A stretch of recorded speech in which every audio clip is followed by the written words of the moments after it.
Hey everyone! I'd love to hear from you. What tool review would you like me to create an in-depth analysis video on? Drop your suggestions in the comments below, and I will get started on making the most requested one.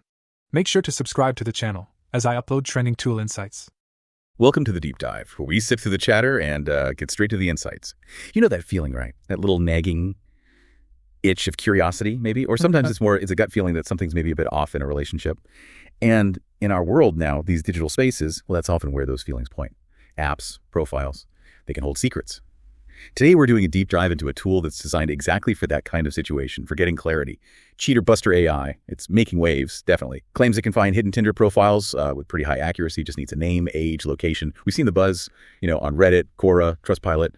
Lots of talk, mixed reactions too. So our mission here is to cut through all that noise. Exactly. We're going to meticulously unpack CheaterBuster AI, not just what it is, but, how it works, how accurate it claims to be, the cost, the specific features, and maybe most importantly, what are real users actually saying? So by the end of this, you, the listener, can decide if it's, the real deal for getting that clarity you might need. Okay, let's get into it. First things first. What is CheaterBuster AI, fundamentally? At its core, it's a specialized tool. Really focused, designed to help you find out if someone's secretly using Tinder. Right, that massive dating app. Yeah, exactly. And it works by scanning Tinder's own user database. The key thing is, it only needs minimal info from you, first name, age, and their last known location. And you don't need your own Tinder account. That's a big plus. You don't need one yourself, which is great if you don't want to jump back into that whole dating app scene just to check something out. Its main goal, they say, is providing real-time data on their activity. Real-time data. That sounds, pretty powerful. It suggests it's not just finding a profile that exists, but trying to give you a current picture of, their presence on Tinder. So, okay, beyond just finding a profile, what else does it offer? What are the key features? Because if you're in that kind of situation, certain features must be really important, right? Like anonymity. Absolutely. Anonymity is huge. And it boasts a whole suite of features. There's the basic Tinder profile search, of course, but also real-time activity tracking, facial recognition search, which is interesting, comprehensive profile information, and yes, those anonymous searches. Okay, tell me more about the comprehensive profile information and real-time monitoring. What does that actually mean? Right, so comprehensive profile information means getting details within the profile. And real-time profile monitoring suggests it can give you, instant updates if things change. Say, if their location updates on Tinder or they change their bio. It even claims to show their subscription status. Their subscription, like whether they're paying for Tinder Plus or Gold. Exactly. Plus, Gold, Platinum, those premium tiers. It claims it can detect that, which, could indicate how seriously they're using the app. Wow, that's specific. And what was that other term? Location triangulation? What's that about? Yeah, location triangulation. Sounds very techy. Basically, it implies it can figure out a user's location, maybe not exact GPS coordinates, but by piecing together clues. Think of it like finding the general area where their profile was last active online, following a digital trail, sort of. And the facial recognition, how would that work? The idea there, presumably, is you could upload a photo and it might be able to identify the person that way instead of just relying on name and age. Though how well that works in practice is probably a question mark. Okay, so it sounds like it has a lot of capabilities. Is it actually complicated to use?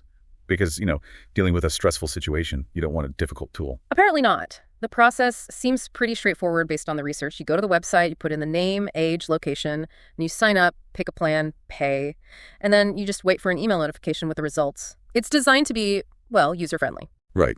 Okay, so now for the big question, the verdict. Our sources reviewer gave it a 3.9 out of 5, which is pretty good, right? But let's dig into the pros and cons. What are the main advantages? Yeah, 3.9 is solid. On the plus side, a big one is the global search capability. You can search from anywhere, for profiles anywhere. It also seems to deliver reliable results if you give it accurate information. That's the key caveat. Okay. The user interface is apparently quite simple, even if you're not, super tech savvy.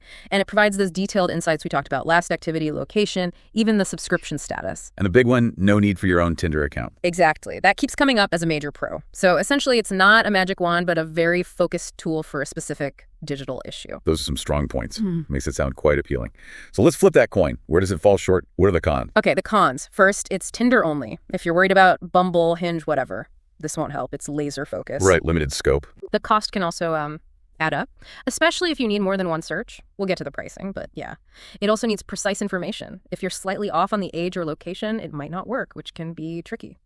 Getting that exact info might be tough sometimes. It can be. Another point is there's somewhat limited independent user feedback out there. Plenty of buzz, but maybe not tons of detailed reviews from verified outside sources. And two big ones for potential users. No free trial. You have to pay to play, essentially. Okay. And compounding that, no refund policy. Wow. Once you pay, that's it. The transaction is final. Wow, no refunds. That definitely adds a layer of risk. You really have to be sure you want to do it. Let's talk cost then, because that sounds crucial. How does the pricing work? It's tiered. One search is $18. Okay. If you want 2 searches, maybe for different people or variations, it's $29.99. And for 3 searches, it's $34.99. So it gets cheaper per search if you buy more, but still. Right. It makes it accessible for a one-off check, perhaps. But if you need to search multiple times or regularly, it could get expensive pretty poorly. Yeah, I can see that. Okay, so we have the tech specs, the pros, cons, the cost. But what about the human element? What are real users saying?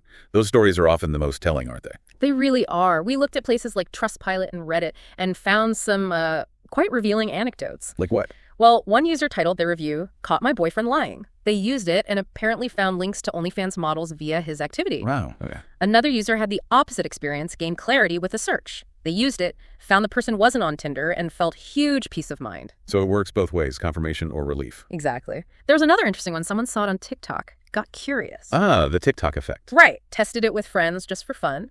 And they were surprised it actually showed the last active time in the main photo pretty accurately. They called it super funny and surprisingly accurate. Huh.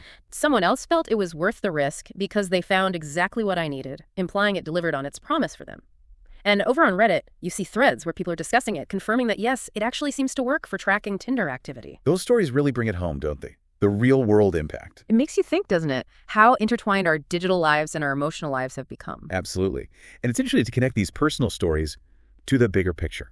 Are there any stats that put this all in context? There are some pretty eye-opening numbers. Did you know over 350 million people worldwide use dating apps? 350 million, wow. And about 25 million of those actually pay for premium features. That shows the scale we're talking about. And specifically for CheaterBuster, their website apparently got around 700,000 visits in just 1 month, May 2025. Almost 750,000 visits in a month. Yeah, with people spending, on average, over 4 minutes on the site. It shows there's significant interest, significant curiosity or concern out there. Definitely speaks to a need or perceived need. It really does. It highlights this widespread desire for clarity in relationships in the digital age.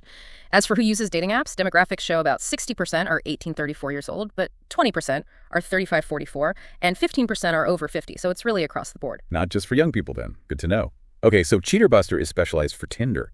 Are there other tools like this? How does it compare? You mentioned Spokeo, social catfish. Right, that's important context. CheaterBuster is just Tinder. Tools like Spokeo, Social Catfish, been verified. They tend to cast a wider net. They might cover multiple dating sites, other social media, use different search methods like email or phone numbers, maybe even pull public records or background info. So they're more general people finders. Kind of, yeah. CheaterBuster's strength or uniqueness is its deep focus only on Tinder. It's not trying to be everything to everyone. And people often ask, is it legal or is it even real? Our research suggests it is a legitimate tool. It's real.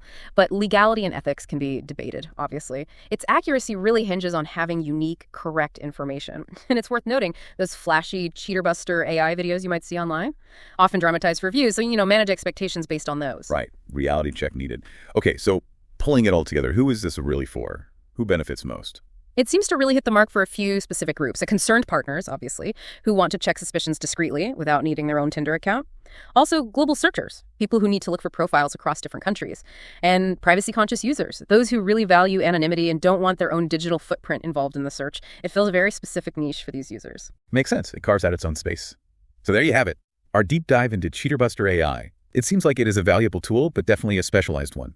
For people looking for answers specifically about Tinder activity, it offers a discreet, potentially effective way to get either peace of mind or maybe the clarity needed to make decisions. Right. It's not for everyone, clearly, but for those who need exactly what it offers, its focus features make it a strong contender in a very particular situation. Definitely.